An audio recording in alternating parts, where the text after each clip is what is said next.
Yeah, well, first of all, I want to thank my Lord and Savior Jesus Christ for this opportunity I have to coach at this great university.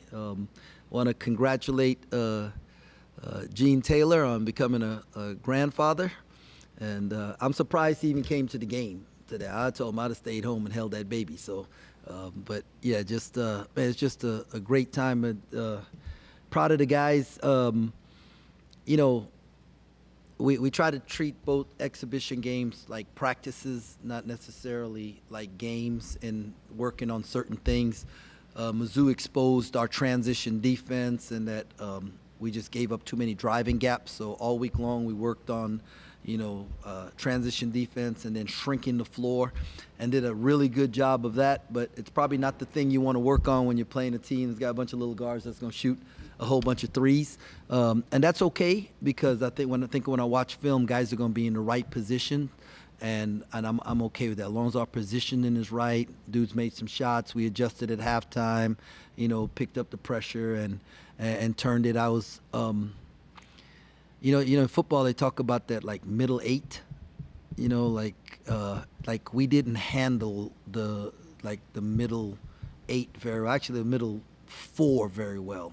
We were on like a 21-6 run, and we were gonna get a 2-for-1, and actually might have gotten like a 3-for-2 or a 4-for-2, and we gave up the offensive rebound, up 12. They hit a 3, so now it's 9. So instead of us going in with a chance to be up 14 going in, it's a 9-point game, and then we come out and they hit a 3 to start the second half. And so those are some like little things that you just can't allow to happen, moving forward, and that we got to get better at. But overall, everybody's healthy, and so thankful and excited to move forward. I have to imagine you're getting a little giddy about what this offense can be after the Mizzou game and tonight. No, I don't get giddy about offense. But, I mean, we got guys who can score, and Coach Driscoll has done an unbelievable job, from June, coming here in June and, like, teaching these guys and try getting them on the same page. And I think if you ask them, like man, we're a long way away from what it could be, right? What it could be. And so excited to see how we're going to keep moving forward and getting better. As far as PJ, he's never had a 10-assist game in a college game. He has one tonight. Just the point of emphasis that's been, just facilitating and everything, just how much has that been, and just what are you noticing from him early on?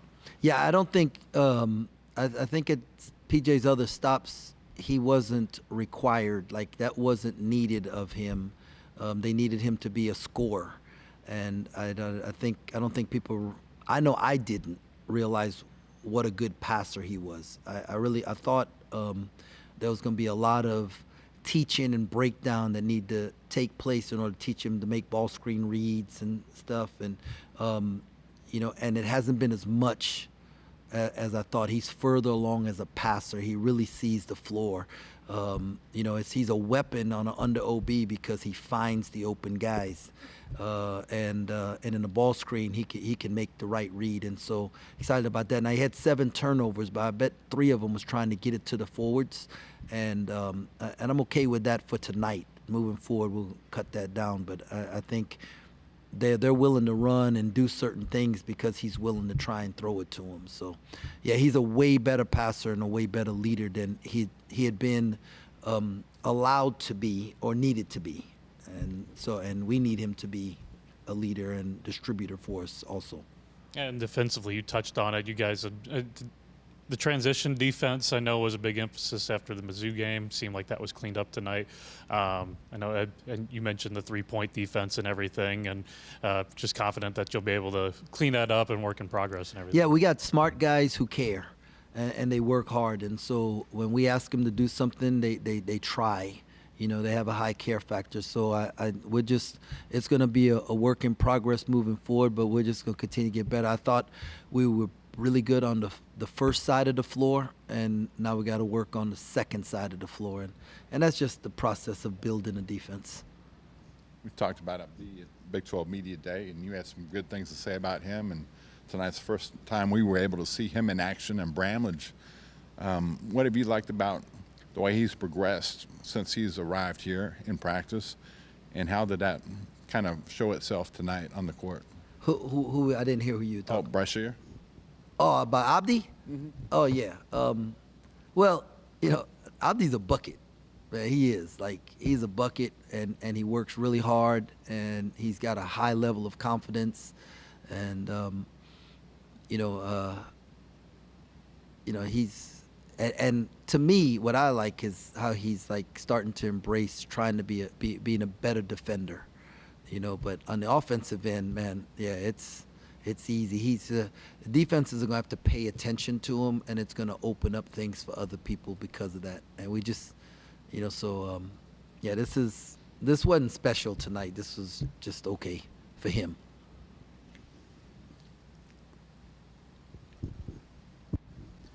Was there anything tonight that you learned about your team that maybe didn't surface in the Missouri? Well,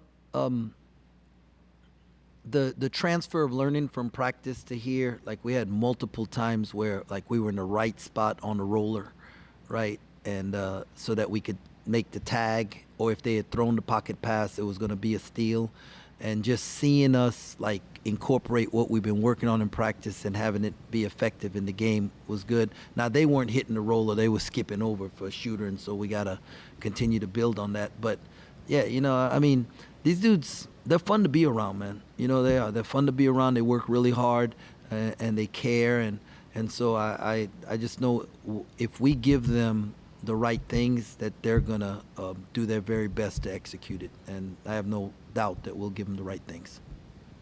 Castillo, it just seems like he's maybe so much more confident right now. Have you seen that all throughout the offseason in practice? Yeah, freshman, sophomore year. But what he did is that he recognized that he had to get stronger, and him and Phil became best friends, and you just saw the change in his body, and that strength, has really helped him.